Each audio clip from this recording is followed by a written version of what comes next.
Hej, bratum, la kontrol Poprad. Prepíšeme, poistíme, prihlásime. Šicko pod jednu strechu. Hop, čip, čibirib, hopa! Pláva chlop v bazéne.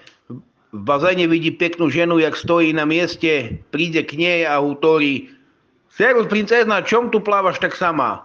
A ona na to: šikam. Vnuk rečuje dedovi: Dedu, to jaké milé, že vy s babou už 60 rokov jedno a furt jej hutoríš miláčku, babičko. A dedo na to vnukovi: Joj, hlavče, ja už pred 5 rokami zapomnul jej meno a še bojím opýtať. Ginekolog predpisuje Aranke tabletky a jej hovorí: Tote tabletky sebe budeš dávať do pošvy. Dze do pošvy, a to dze. Ta do vagíny, a to zaž dze. Doktor už vytočený a jej hovorí: Ta stamacka dyši. Do Markušovec? Mladý vejde do baru. Barman sa opýta: No co to bude, mladý? Mladý na to: jahodový džus a koktejl, keď máte. Barman na to: A už mal 18. Hej, už pred rokom. Tak tu máš pivo a nevydumuj chujoviny. Matka karmi malé decko a rečuje: Už to nevypľúvaj, keď to máš v ústoch. Spolkni to. Otec šedí tak vedľa, kúkne, zdvihne oči a matka mu na to: A ty drím papuľu. Haló, tu je sex po telefone. Co by si chcel, ty chlipníku jeden? Magdo, však to som ja. Jak skončíš v roboce, skúbi jeden salám a chleba. Stretnú sa dvaja kamaráci. Jeden druhému hovorí: No nazdar, ty skáď ideš taký vyoblíkaný.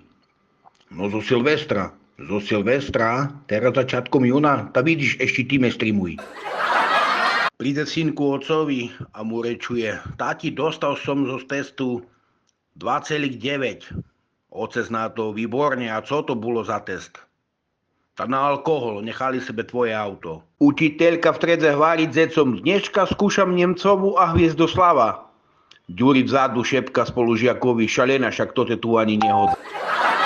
Príde týpek ku doktorovi a vraví doktorovi: Pán doktor, vyberte mi tie koliaky z jazyku.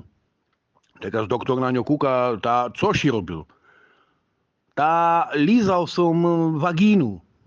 A teraz doktor kúka: Pre Boha, jak? Kde bola tá vagína?